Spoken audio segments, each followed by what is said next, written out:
Dobar Dan from Oakley. This is the Rorschach Serbia update from the 20th of January 2026.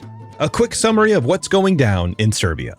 Kicking things off on Friday the 16th, citizens of the northern city of North Mitrovica in Kosovo commemorated Oliver Ivanovic, the late Serbian opposition politician who was murdered exactly 8 years ago.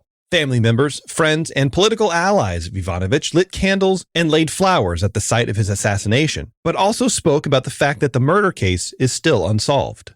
So far, 4 people have been convicted of involvement in Ivanovic's death, but those who ordered and carried out the murder have never been held accountable. Kosovo's basic court in Pristina believed Milan Radojcic, the former deputy leader of the Belgrade-backed Serbian List Party, and businessman Zvonko Veselinovic were leading the group that organized Ivanovic's murder, but never charged them.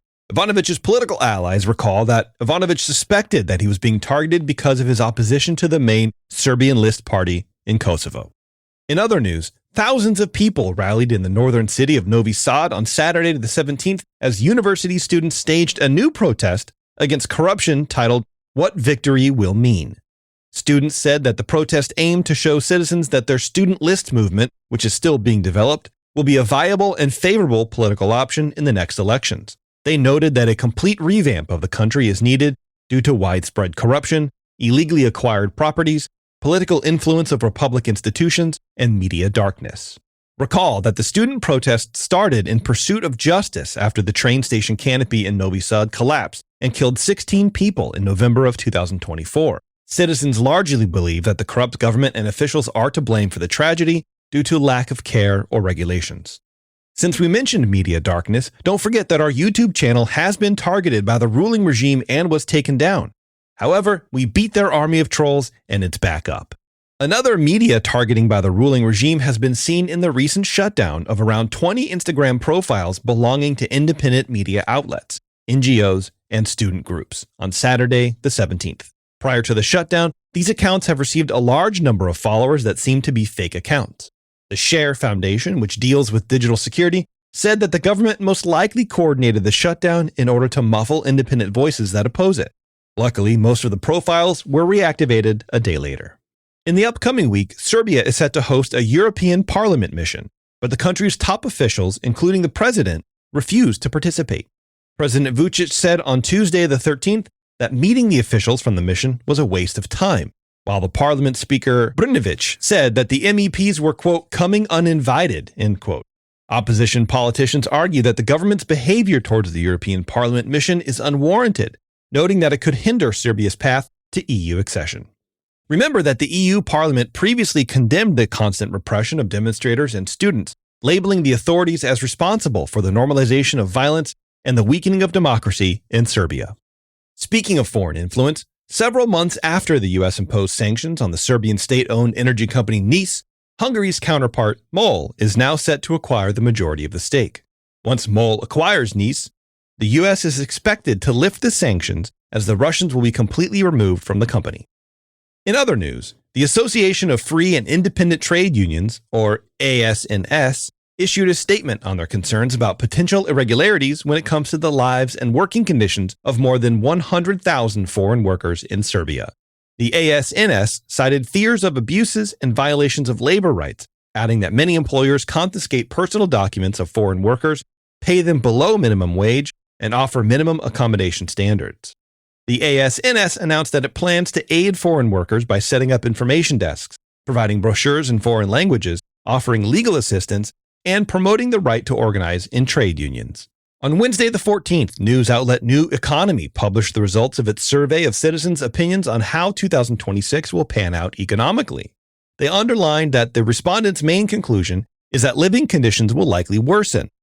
More than 90% of participants believe that major construction projects such as the National Stadium in Belgrade will have a negative effect on the economy, noting that many of these kinds of projects are not needed.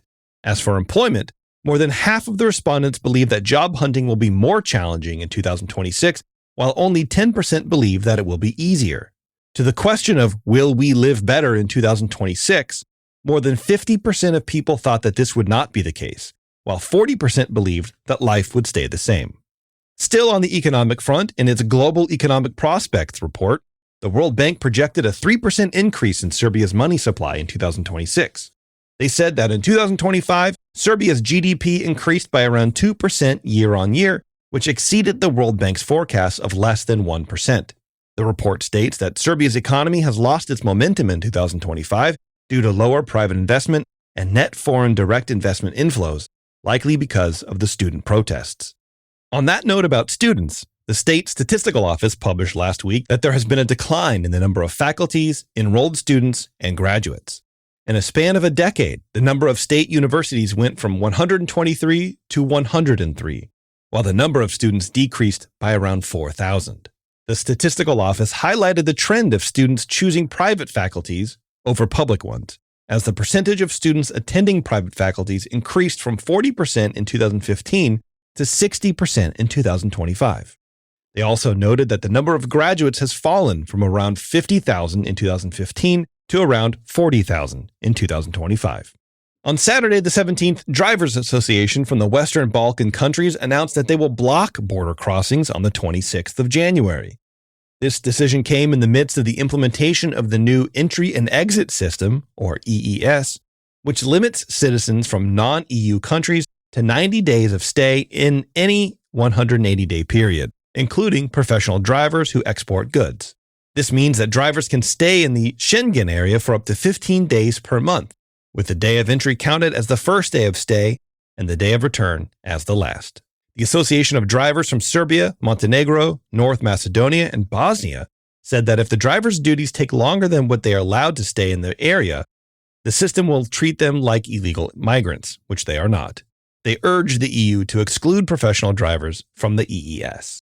Meanwhile, the Hungarian news outlet Panon TV reported that Hungary's Ministry of Transport plans to open the railway line from Belgrade to Budapest for freight traffic on the 27th of February. They added that both Belgrade and Budapest will offer 3 pairs of departures, with trains departing every 2 hours. They also said they will ensure that passport controls between Serbia and Hungary, and vice versa, are quick, as border controls from the non-EU to EU countries usually take longer. And to close this episode, some cultural news.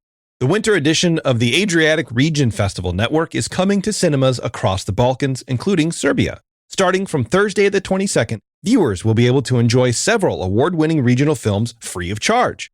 The screenings will take place at the MTS Hall. Free tickets are available at its box office. For more information about the Adriatic Region Festival Network, check out the link in the show notes. And that's it for this week. Thank you for joining us. Remember that we sell very cool t-shirts. Check them out with the link in the show notes. Vidamo se!